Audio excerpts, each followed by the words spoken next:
Red టీవీలో మీ వ్యాపార ప్రకటనల కోసం ఈ నంబర్ ని సంప్రదించండి 6281747728. నమస్తే. ప్రస్తుతం మనతో పాటు సీనియర్ జర్నలిస్ట్ దాము బాలాజీ ఉన్నారు. ఆయనతో మాట్లాడదాం. నమస్తే సార్. నమస్తే సార్, పవన్ కళ్యాణ్కి సంబంధించి మూవీస్ కానీ యాడ్స్ కానీ ఏది జరగొద్దు అంటే రిలీజ్ కావద్దు, నడపొద్దు అని చెప్పేసి ఈసీ ఎలక్షన్ నేపథ్యంలో ఆపేసింది అని చెప్పేసి తెలుస్తుంది. ఇది ఎంత నిజం సార్? అంటే ఇంకా ఆపలేదు కానీ ఆపే అవకాశం ఉందని చెప్తున్నారు. దీనికి ఒక మూలం ఏంటంటే కర్ణాటకలో శివరాజ్ కుమార్ అనే ఒక పెద్ద హీరో ఉన్నాడు, రాజ్ కుమార్ కొడుకు. సో ఆ శివరాజ్ కుమార్ భార్య గీత ఆమె ఎంపీగా కంటెస్ట్ చేస్తుంది. అక్కడ షిమోగా అంటారు, షిమోగా నుంచి ఎంపీగా కంటెస్ట్ చేస్తుంది. యాక్చువల్గా ఆమె అంతకుముందు సీఎంగా ఉన్న బంగారప్ప కూతురు. ఆమె వాళ్ళ ఇద్దరు బ్రదర్స్ కూడా రాజకీయాల్లో ఉన్నారు, మధు బంగారప్ప అండ్ కుమార్ బంగారప్ప ఏమో వీళ్ళిద్దరు మధు అండ్ కుమార్ ఇద్దరు కూడా సొరాబా అనే ఒక నియోజకవర్గంలో 2 పార్టీల నుంచి పోటీ చేస్తున్నారు ఎంపీలుగా. ఈ కుమార్ బంగారప్ప ఏమో బీజేపీ నుంచి, ఈ మధు బంగారప్ప ఏమో కాంగ్రెస్ నుంచి. సో అదొక విచిత్రమైన రాజకీయ కుటుంబం. సో ఆమె కూడా గతంలో జేడీఎస్ నుంచి ఆమె పోటీ చేసింది శివమొగ్గలో 2014లో, అప్పుడు ఓడిపోయింది. ఇప్పుడు రీసెంట్గా ఆమె కాంగ్రెస్లో చేరింది.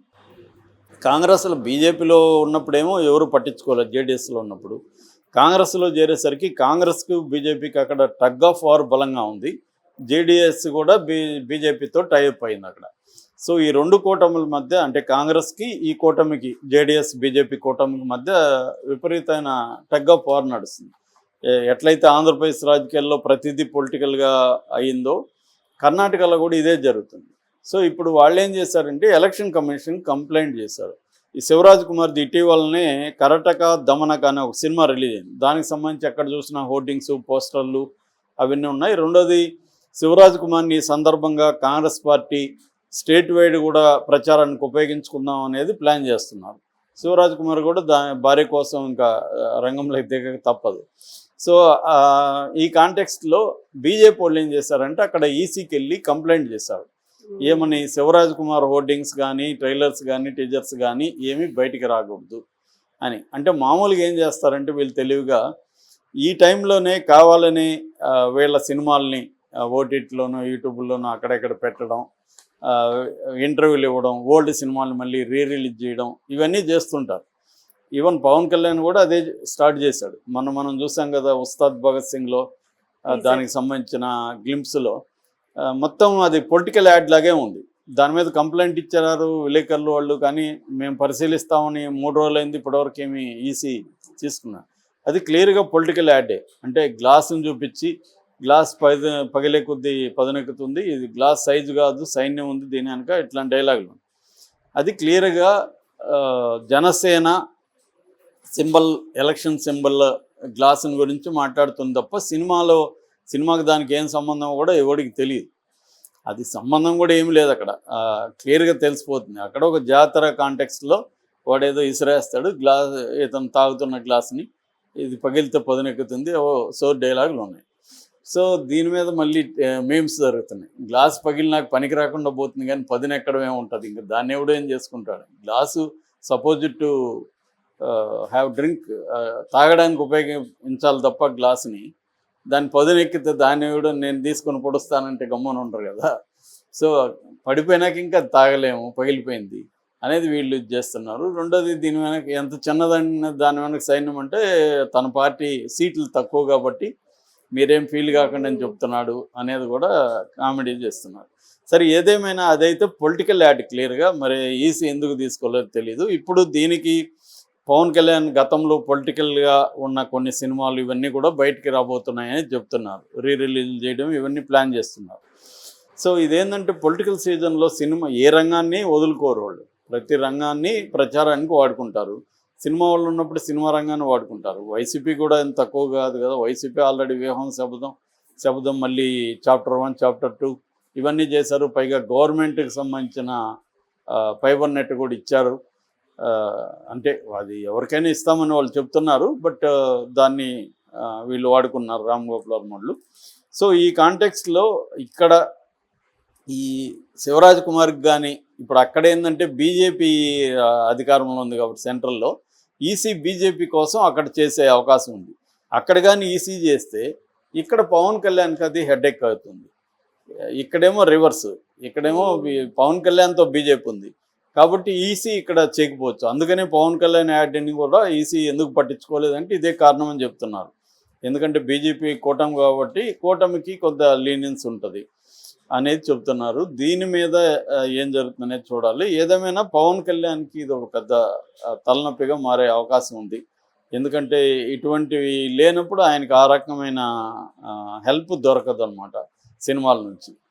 సో ఇది మేజర్ తలనొప్పి. ఖచ్చితంగా అయితే అక్కడ నాకు తెలిసి ఖచ్చితంగా శివరాజ్ కుమార్ని అడ్డుకునేదానికి వాళ్ళు ట్రై చేస్తారు.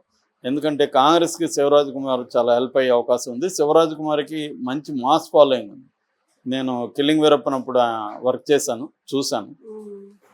సో మంచి ఎక్కడికి పోయినా ఆయనకి ఎక్కువగా మాస్ వైపు నుంచే జనం వస్తారు షూటింగ్ దగ్గరికి కూడా.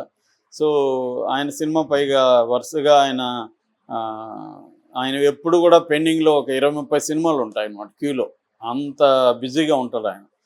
సో అందువల్ల ఆయన ఇన్ఫ్లుయెన్స్ ఎంతో కొంత పనిచేస్తుంది కాంగ్రెస్కి. దాన్ని ఆపడానికి వీళ్ళు బీజేపీ వాళ్ళు అక్కడ ట్రై చేస్తున్నారు. అక్కడ ఈసీ బీజేపీకి అనుకూలంగా ఉండే అవకాశం ఉంది.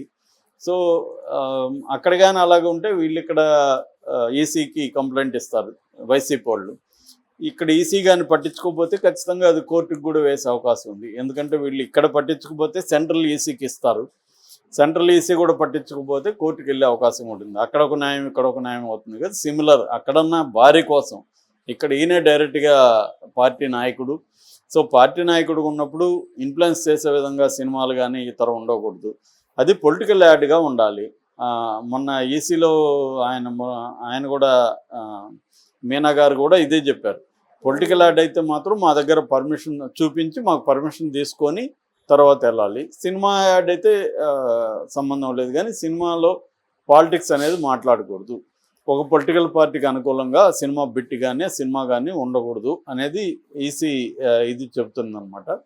మరి ఈ కాంటెక్స్ట్లో పవన్ కళ్యాణ్ ఏం చేయబోతున్నాడు? దాన్ని బ్యాన్ చేస్తారా? లేకపోతే చాలాసార్లు ఏం చేస్తారంటే బ్యాన్ చేసే లోపల వెళ్ళిపోనని వదిలేస్తారు.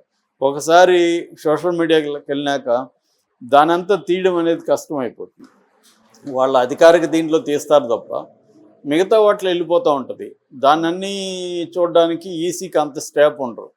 ఇదొక మేజర్ ప్రాబ్లం. అందుకని ఏం చేస్తుంటారంటే చాలామంది వదిలేస్తారు, ముందు వదిలేసి తర్వాత కంప్లైంట్ ఇచ్చినాక తీసేస్తారు. తీసేసి మొన్న కూడా చంద్రబాబు మీద కంప్లైంట్లు ఇచ్చారు, ఇట్లా జగన్కి వ్యతిరేకంగా చేస్తున్నారని. టీడీపీ అఫ్సెల్ టీడీపీలో దాంట్లో పెట్టిన దాన్ని తీసేశారు. కానీ అది అనేక చోట్ల తిరుగుతూ ఉంది. వాట్సాప్లో వెళ్ళిపోతుంది, తర్వాత గ్రూప్స్లో వెళ్ళిపోతుంది.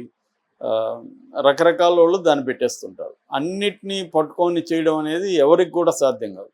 సో ఇది కంప్లీట్గా కష్టం. కానీ అట్లీస్ట్ పబ్లిక్గా ఉన్న అంటే ఫిజికల్గా హోర్డింగ్స్, పవన్ కళ్యాణ్ సినిమాలు అవి కష్టం అవుతుంది. ఎందుకంటే వాళ్ళకి మేజర్గా పవన్ కళ్యాణ్ ఫ్యాన్స్కి రాజకీయ కేడర్కి పెద్ద తేడా లేదు. వాళ్ళందరూ కూడా ఫ్యాన్స్గానే ఉంటారు కాబట్టి ఆ ఫ్యాన్స్కి ఎప్పుడు కూడా సో ఏదో ఒక ఫీడ్ ఇస్తూ ఉండాలి అభిమానులకి, వాళ్ళని ఉత్సాహాన్ని నీరుగార్చకుండా. అందుకనే పవన్ కళ్యాణ్ నిజానికి ఆ సినిమా ఇప్పుడు రిలీజ్ కాదు, పాడు కాదు. అది ఎప్పుడో సెప్టెంబర్ అంటున్నారు, ఎప్పుడు కూడా అవుతుందో లేదు తెలియదు. కానీ దాన్ని ఇప్పుడు ఎందుకు హడావిడిగా రిలీజ్ చేశారంటే క్లియర్ చర్చ, దాని మీద ఒక ఊపు క్రియేట్ చేద్దామని చేశారు. సో ఇట్లాంటివి కానీ కట్ అయితే పవన్ కళ్యాణ్కి కొంత ఖచ్చితంగా ఇబ్బంది ఉంటుంది. మరి ఈసీ ఎలాంటి నిర్ణయాలు తీసుకుంటుందనేది చూడాలి. Okay sir, thank you.